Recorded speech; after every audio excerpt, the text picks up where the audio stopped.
being presented today, I invite you to listen carefully to the themes that are emerging. Where do these experiences intersect with your own, or with your work? Are you part of the problem, or could you be part of the change? Before we hear from the commissioners, I'd like you to read you a poem from Dave, who's part of the commission. Universal credit, unemployed. Your life becomes null and void. You duck and dive just to survive. Fed up of sanctions and sick of the lies. Self-respect fading fast. That life with a job is a thing of the past. Poverty today should be a crime, with bankers and politicians doing hard time.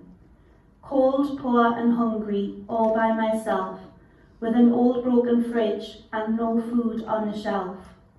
Day after day, week after week, the tears, they no longer run down my cheek. Morals dropped, laws start to bend, there's no light in the tunnel, you can't see the end.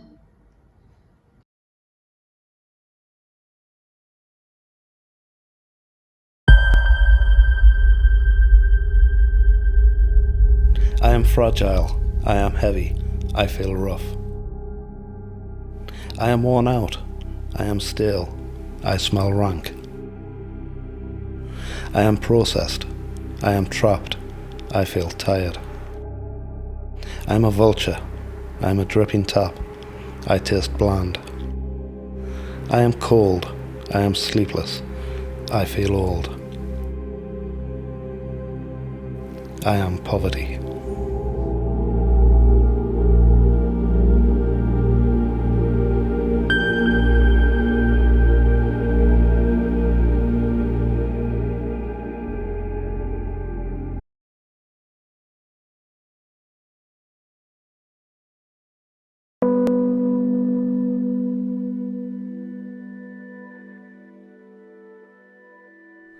When John was born, it was a difficult birth, and during our time in hospital, we were taken into a separate room to be told that he would be moderately to severely disabled and require support for the rest of his life. I come to Gateshead about 18 years ago, and it felt like a move forward.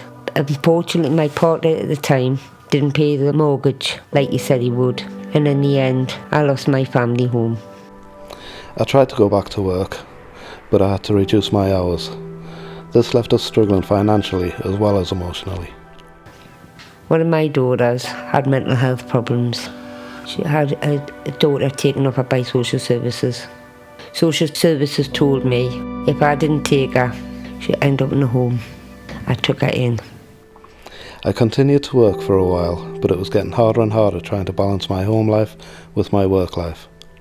I was diagnosed with depression and signed off from work. Getting that diagnosis hit me pretty hard. I didn't understand depression and thought it was an excuse people used to get out of work.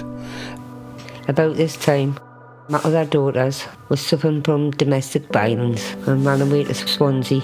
So now I was looking after 4 of my grandchildren. I tried to increase my hours at work again to try and provide more for my family, but I was still struggling with depression, so this didn't work out. It was difficult looking after a baby and my other grandchildren. One social worker left, another one lost paperwork. It was a mess. I was eventually laid off from my job, and this put me into the benefit system. I couldn't have my grandkids in the damp house. I had to find hard for a council house. It took a while, and I had to speak to my local MP before I was finally rehoused. Now we were living hand to mouth, and it felt like I was relying on handouts to survive and was a burden on society. I remember at Christmas, I had no money for my other grandkids. I had to get a food voucher from the local church. I felt terrible, embarrassed. I felt degraded. I couldn't put food on the table for the bairns. We were struggling to provide good meals for the family, and basics like shoes and clothes were difficult to replace when they wore out. I felt like I was failing to provide a safe and secure home for my family.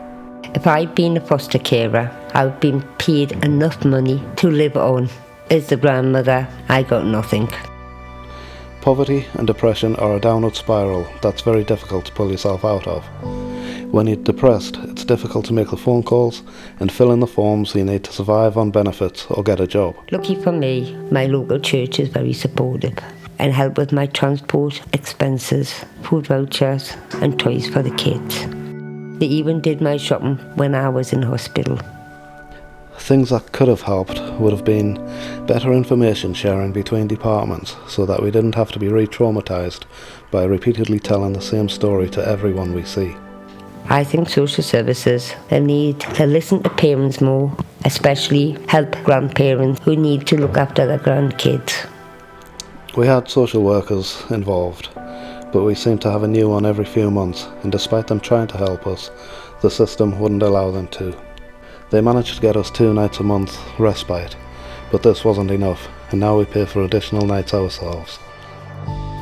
People with mental health problems need more support in the community and a place to talk to people. The housing department need a better understanding of people's needs.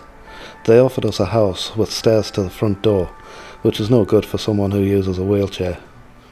Things have got so much worse in the community in the last few years. We lost the community centre, Shore Stop Baby Clinic and youth work stopped. Social services need to be more forthcoming with information. It feels like they play their cards very close to their chests, and you have to ask repeatedly for things you are entitled to.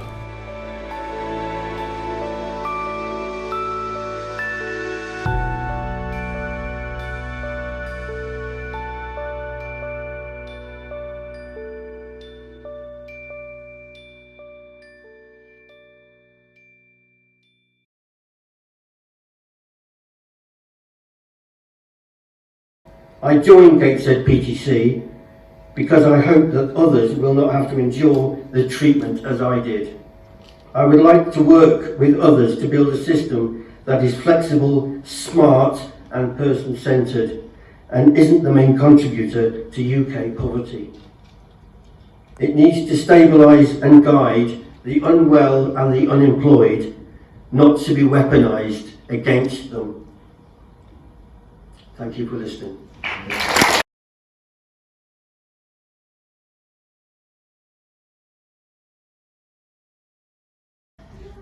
We only told one story about a family in Newcastle. Keep telling these stories and keep telling the truth, because there is people that listen. What we've heard today is the truth of poverty here in Gateshead for a group of incredibly courageous people willing to tell the truth of poverty today. But it can't stop here. Change can start with stories, but that can't be where it ends.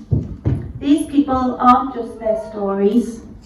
They are so much more, and they have so much to offer, like real lasting solutions to poverty in Gateshead. Will you join them? There are a few ways to respond. You could become a friend of Gateshead Poverty Truth Commission by filling in the form that's inside your programme with your email address. Or, if you are a civic or business leader and would like to join the Commission for its next stage, you can email the address on the form for an initial conversation. But for now, shall we celebrate the courage and the hope of the wonderful members of Gateshead Poverty Truth Commission. I'd like to invite on stage Adam, Claire, Jed, Marie, Reza and Paul John, PJ, for one final round of applause.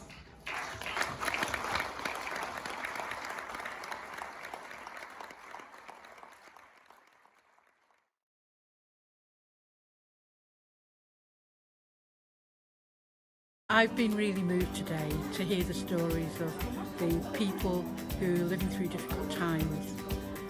It's real experiences like this that really bring home to you the need to make sure that our systems, our laws, our commissioning is so much better. I want to take this forward. I'm going to take it back to Parliament and share my experience and work with the Truth and Poverty Commission to make sure that we can improve lives for these people. This cannot be right.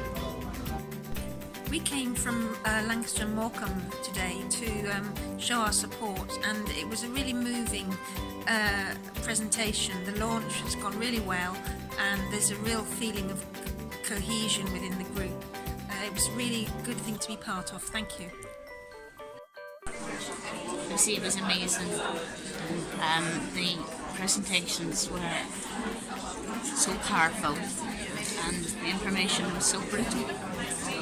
And it's just wish everyone the best in what they're doing and hope you take it to Parliament. It's never easy to share your story about poverty. It's harder to tell those stories to such a large public space, and it takes a lot of strength and resilience to keep going. And I'm glad that they're doing that. I'm glad that they're telling these stories, and hopefully we'll get some more solutions.